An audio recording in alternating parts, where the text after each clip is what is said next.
EFCC custody. Still on the headlines, Kenyans urged to mask up amid new COVID wave.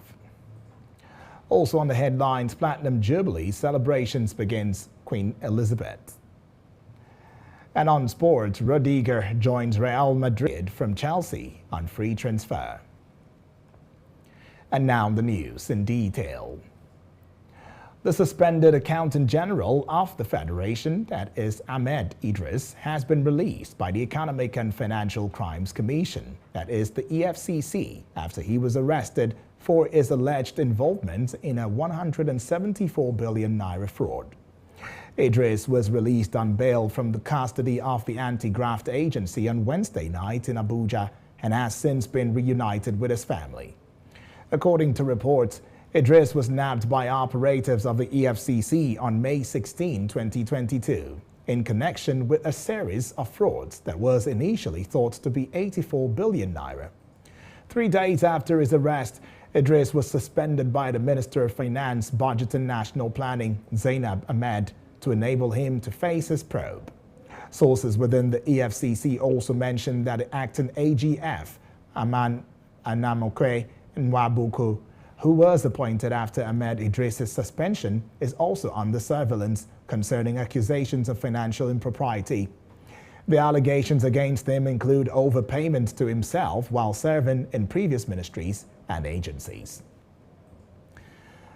On court matters, the National Industrial Court, Abuja, has ordered the National Youth Service Corps, that is the NYSC, to reinstate its members of staff, Uzoma Ononobo, who was involuntarily retired in March 2021. Justice Ibrahim Galadima delivered the judgment on Thursday and also nullified the purported retirement for being unlawful and unconstitutional. Galadima, in addition, declared Ononobo's retirement without first giving him the opportunity to be heard as a violation of his fundamental human right to fair hearing. Ononobo said that the suspension was without pay for 3 months. He was absent to take care of his sick wife. The court went further to strictly caution the claimant to adhere to his duties as a public servant and henceforth become a shining example for other staff members to emulate. And now to the matters concerning the FCTA. The Federal Capital Territory Administration has declared that all commercial motorcyclists, that is aka Okada operators, within the metropolis must now get permits. Director in charge of the Directorate of the Road Transport Service, that is the DRTS, of the FCTA, Dr. Bello Abdulatif, stated this at the weekly ministerial briefing organized by the Presidential Communication Team at the Presidential Villa, Abuja. Abdulatif noted this had become imperative because many of the operators flying Abuja roads have been involved in differing forms of criminal activities, including peddling of hard drugs. According to him, the menace arising from many Okada riders is not about traffic alone, but also about the violations, perpetration of crime. Okada is also used to deliver hard drugs across the country, the statement reads.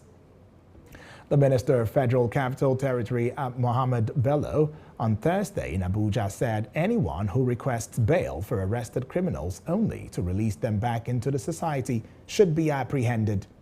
This is as he lamented the overflowing capacity of the 3 major correctional facilities serving the FCT. Bello made the call when fielding questions from journalists at the 40th session of the State House Ministerial Briefing, organized by the Presidential Communications Team, that is the PCT. The call came on the heels of reports that hoodlums arrested for various crimes were being released through the intervention of highly placed Nigerians who used them as foot soldiers for heinous crimes. When we return, news from other parts of Africa. Don't go away.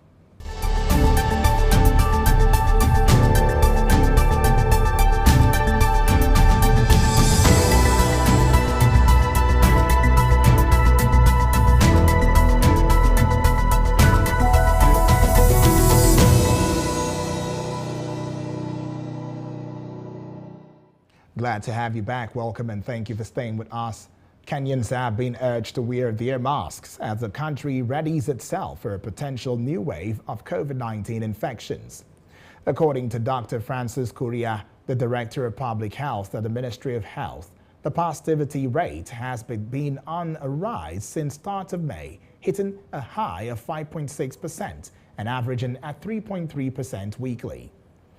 Early in March, Kenya lifted the mask mandate, with the Health Cabinet Secretary Mutahi Kagwe saying that wearing a face mask in open public places had been lifted, but encouraged citizens to put on masks at indoor functions.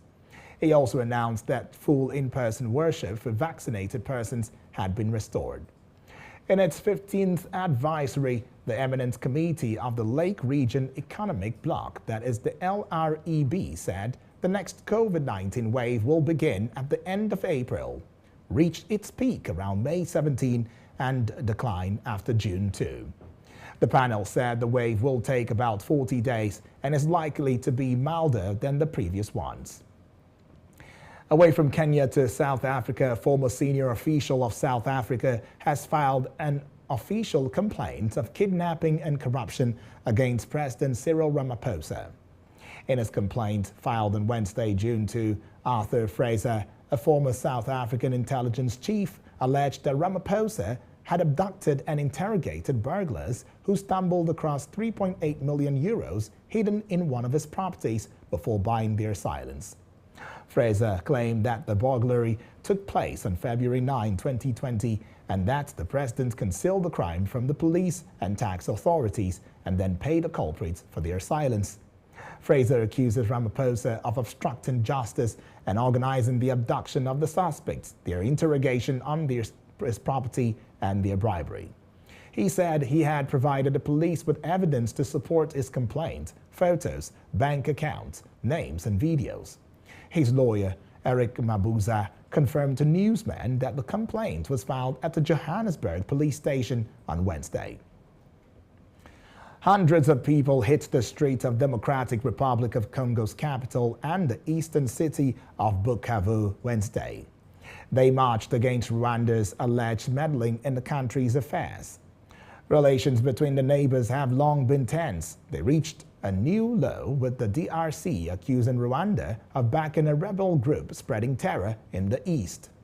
Fighting in the east between the Congolese army and the M23 rebels resumed in March, forcing at least 72,000 residents out of their homes. DRC's government suspended flights from Rwanda's national carrier as part of the diplomatic spat. In a bid to defuse the tensions, AU mediator, the president of Angola, welcomed President Felix Tshisekedi in Luanda on Tuesday. Later that day, João Lourenço discussed with the heads of states of the Democratic Republic of Congo and the Republic of Rwanda. We now move to other parts of the world after this break. Stay with us.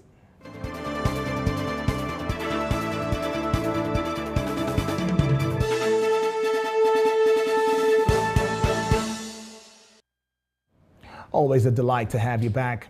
Russian forces tightened their grip on an industrial Ukrainian city as part of their drive to control the eastern Donbas region and targeted rail links used to ferry in weapons from Kiev's western allies as the war approaches its 100th day on Friday.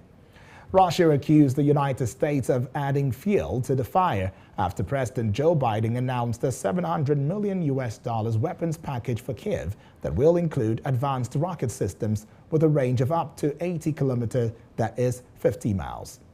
Ukraine's President Volodymyr Zelensky told the forum in Slovakia that Kiev was grateful for the military aid it has received, but added weapons supply should be stepped up to ensure an inflection point in this confrontation. U.S. Secretary of State Antony Blinken said Ukraine had promised it would not use those systems to hit targets inside Russia. Biden hopes extending Ukraine's artillery reach will help push Russia to negotiate an end to a war in which thousands of people have been killed, cities and towns flattened, and more than 6 million people forced to flee the country. Russia also downed the Ukrainian Su-25 fighter jet in the Mykolaiv region in southern Ukraine, the defense ministry in Moscow said. Reuters could not independently confirm the report. And now let's have you know that Hurricane Agatha has left scenes of devastation across southern Mexico. State authorities in Oaxaca said on Wednesday that the death toll from the storm has risen to 9, and it could rise further as 4 people remain missing. According to reports, the hurricane made landfall as a Category 2 hurricane on Monday afternoon.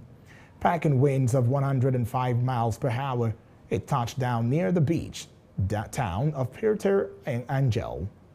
Local residents in the area have reportedly seen their homes and businesses devastated as local business owners have continued to count their losses. Others are returning to find their homes completely destroyed and are facing food and water shortages.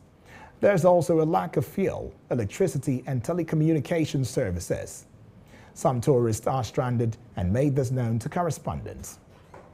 I can't get in touch with my family. There's no service or signal or Wi-Fi or internet or anything. So the last message that I sent to my family was on Saturday. Just to say that there was a hurricane. And so they know that there's a hurricane, but they don't know where I am or anything since Saturday. So National Hurricane Center warned on Wednesday morning there was an 80% chance that a cyclone would form in the Atlantic from Agatha's remnants in the next 48 hours. Away from that, nuclear weapons in defiance of United Nations Security Council